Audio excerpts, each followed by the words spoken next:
हो गई। Good morning student. और कैसे हैं आप सभी लोग। स्वागत है आपका दीक्षा कोचिंग क्लासेज में। और आज का हमारा सब्जेक्ट है समाजशास्त्र। नेक्स्ट पेपर 12th आर्ट्स का यही है, हिंदी मीडियम से। ये क्वेश्चन दिया गया है समाजशास्त्र से और 4 नंबर का क्वेश्चन है। जैसा कि आपको पता है, अपन लॉन्ग आंसर जो भी अपन करते हैं तो वो उस पर विशेष फोकस पहला होना चाहिए, ताकि हमारे ज़्यादा नंबर पहले कवरेज कर पाएँ। तो स्टार्ट करते हैं हमारा क्वेश्चन। अब कैसा कल का पेपर रहा है इसको हम बाद में चर्चा करते हैं। औद्योगिकीकरण एवं नगरीकरण में मुख्य 4 बिंदुओं में अंतर बताना है अपन को। औद्योगिकीकरण क्या होता है एवं नगरीकरण क्या होता है, इनमें हमें डिफरेंस बताना है। कोई भी मेन हेडिंग के टाइप में 4 पॉइंट, ठीक है। सो हमने क्वेश्चन लिखा।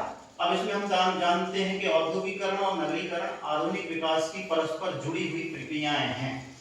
आधुनिक विकास जो हो रहा है, डेवलपमेंट जो हो रहा है, व्यक्ति आगे ग्रोथ कर रहा है, वो विकास कहलाता है।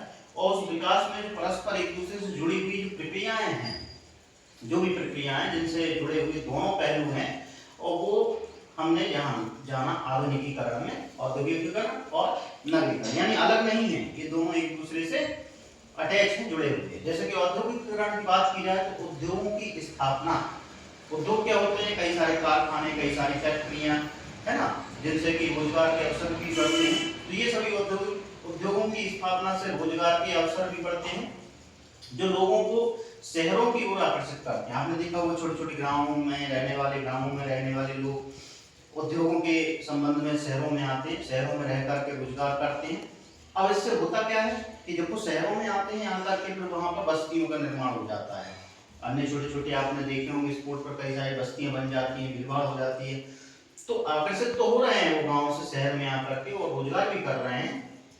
तो नगरीकरण यानी कि शहरी फैलाव होगा, जिसके कारण शहर में कई सारे पॉपुलेशन बढ़ जाती है, पब्लिक बढ़ जाती है, और यह प्रक्रिया जीवन शैली में भी बदलाव कर देती है।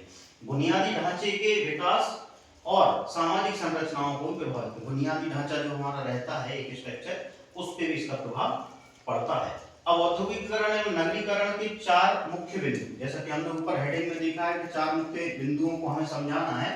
तो इनको यदि हम समझेंगे तो पहला बिंदु आता है रोजगार और पलायन। हमें सबसे पहला तो रोजगार मिल रहा है, कहाँ मिल रहा है? शहरों में मिल रहा है। तो औद्योगिकीकरण के कारण तहत कारखानों में रोजगार के अवसर हमारे बढ़ जाते हैं। अब रोजगार बढ़ गया, अब पलायन का क्या मतलब हुआ? जो गांव में लोग रह रहे थे वो गांव से हटकर कहाँ आ गए? शहरों में। अब शहरों में, फैक्ट्रियों में, कारखानों में वो काम कर रहे हैं, तो रोजगार और पलायन हो गया। एक तरफ रोजगार मिला तो दूसरी तरफ वहां पर गांव की संख्या कम होती चली जा रही है। दूसरा आता है बुनियादी ढांचे का विकास। तो उद्योगों के विकास के कारण बिजली, अपना परिवहन, संचार व्यवस्था, ये सभी अपने बढ़ते चले जा रहे हैं। इससे क्या हो रहा है? बुनियादी जो ढांचा है, सड़कों का निर्माण अच्छा हो जाएगा, आपका परिवहन के साधन अच्छे बढ़ जाएंगे, बिजली की अच्छी टेक्नोलॉजी होंगी, संचार सिस्टम आप देख रहे हैं 5G से 6G तक पहुंचने वाला है अपना ही है। तो ये उद्योगों का भी विकास काफी डेवलप होता है। सामाजिक सांस्कृतिक परिवर्तन। तो समाज में, कल्चर में कैसे परिवर्तन आता है? नगरीकरण के कारण संयुक्त परिवार, जैसे कि संयुक्त परिवार जो पहले हुआ करते थे गाँव में मिलकर के, दादा दादी, है ना, परदादा, ये सभी मिलकर के फैमिली वाइज रहते थे, वो टूटता चला जा रहा है। तो प्रणाली क्या हो रही है? बिगड़ते, एकल परिवार बन रहा है ना, माता पिता और बच्चे बस केवल ये। और वो कहाँ है? शहरों में। क्यों? क्योंकि रोजगार की तलाश में वो गांव छोड़ करके जा रहे हैं, परिवार छोड़ करके जा रहे हैं, तो संयुक्त परिवार टूट रहा है और एकल परिवार का निर्माण हो रहा है। तो ये विघटन भी हो रहा है समाज में। अगला आता है और लास्ट है ये पर्यावरणीय प्रभाव। तो दोनों के मेल से, यानी कि हमारे दोनों क्या है? औद्योगिकीकरण और नगरीकरण, जब दोनों मिक्स हो रहे हैं तो गंदी बस्तियां बनेंगी। जैसे कि हमने कहा कई सारी बस्तियों का निर्माण होता है, इसमें वायु प्रदूषण भी होता है, जल प्रदूषण भी हो रहा है, कई प्रकार से भीड़ भाड़ बढ़ रही है, संसाधनों की कमी हो रही है, जो हमारे आवागमन के साधन है वो भी कम हो रहे हैं। क्यों? क्योंकि हमने देखा होगा डेवलप सिटियों में जब लोग जाते हैं तो दिल्ली हुआ, जैसे मान लीजिए मुंबई हुआ, आपका भोपाल इंदौर भी देखेंगे तो बहुत कंजेस्टेड एरिया हो चुके हैं, बसों में भी बहुत धक्का मुक्की होती है।